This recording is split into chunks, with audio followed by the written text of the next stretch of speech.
how to escape the dab life. So I don't know about you guys, but I was really into dabs, and I haven't talked a lot about it on the channel. Surprisingly, it just hit the other day.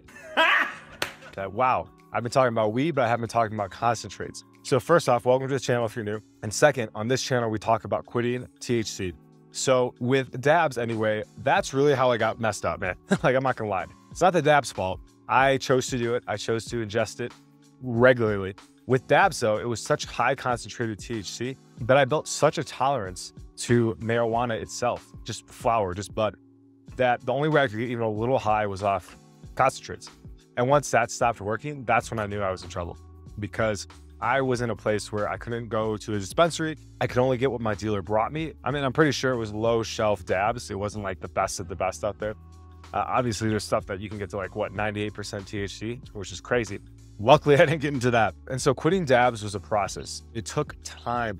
I couldn't just quit. I tried quitting cold turkey a couple times, and I did find a little success in it. So I made it about a week at one point. And that's what I mean, a little success. I only made it a week.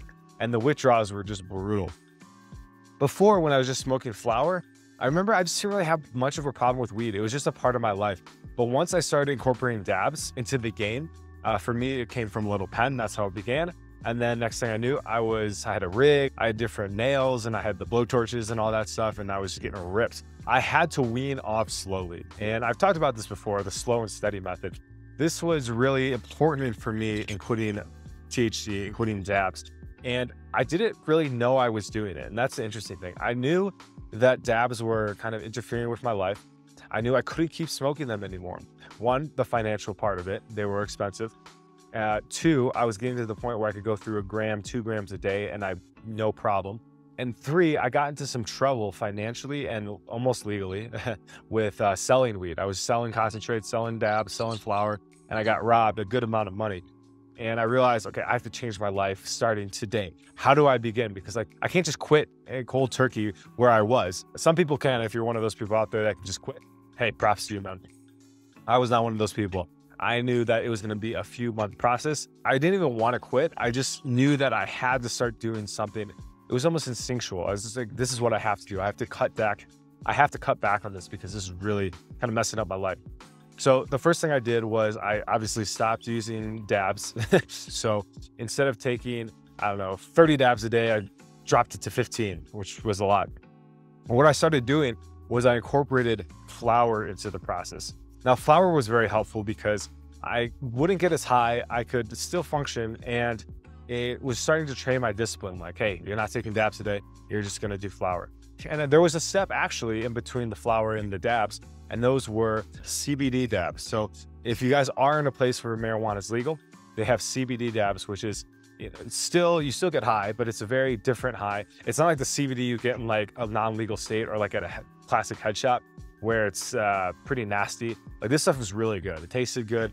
It gave a really nice mellow high, and there was THC in it, but not even comparably to what like an actual straight up dab was. So I started using that. And once I had probably a couple grams of that, I think, and my dealer had got it from like California, he brought it back with him. But he's like, yeah, I can't keep getting this stuff, unfortunately. I wish I could. And so that's when I'm like, oh shoot, I have to go to the next level here. That's when I started switching to flower. That's when I started smoking weed, just straight up weed on a regular basis. And when I say regular, I don't mean like 24/7 like I used to. I mean like after the day was done, after work, once I got home and all my chores were done per se. And that really made the come down process a lot easier. Like, I didn't feel huge withdrawals and negative effects because I knew I was going to just smoke at the end of the day. Not dabs, of course, but I knew I was still going to get high to some degree. As that process was going on, what I found was that I wasn't really getting high off the weed anymore. Like, obviously I wasn't getting high off the concentrates, but I still had a tolerance now building to the weed. And that's when I was like, okay, I gotta probably start to think about quitting for good. For me, that experience came when I got in trouble with the police. I was just smoking at a local park, and they came and they're like, yo man, you can't be here. I got super paranoid. I thought they were gonna search my phone and stuff. And thankfully I only had a little bit of weed on me. And I got a ticket. So just like a speeding ticket, like $350 or something. However, though, in that process of waiting for them to come back and give me the the ticket, I experienced so much fear and just an awakening of realizing that, like, wow, man, like your life ain't going so well. And that was when I decided to quit for good. That was the last night I ever smoked weed. I started, so that was on the 12th. On the 13th was my first day sober. August 13th, 2026. Excuse me, 2016. Yeah, right. I'm not even sober yet. Joke's on you guys. And because I had taken time to get off the concentrates and slowly wean down to flower, the transition process was a lot easier, a lot less painful. It was still painful by all means. I'm not gonna say it was easy. It was way less painful than had I just gone from straight dabs to sober. At that point, I was smoking maybe once every couple of days, only in the evenings, not doing wake and bakes anymore. And so it was a pretty smooth process to say goodbye to weed. And I had so much fear and awakening that this can't be a part of my life. I want to be off this. I want freedom from this. And as I talk about in other videos, you gotta want it. It's not for those who need it. It's for those who really want it. So with that, guys, I appreciate you tuning in for my dab story. And really, the takeaway from this is to go slow and steady. Go from dabs to maybe lesser dabs to flower to super less flower, as in you only smoke once in a while. And then eventually you'll be able to wean off and just stop. And it won't be as painful as if you are going cold turkey. So comment down below if you got value from this. If you are looking for some one-on-one support in quitting dabs, quitting flower, whatever the THC you're ingesting is, and you want to quit, you're ready. Again, it's for those who want it, not for those who need it. So you can schedule a call with me down below for 20 bucks. We'll hop on a call.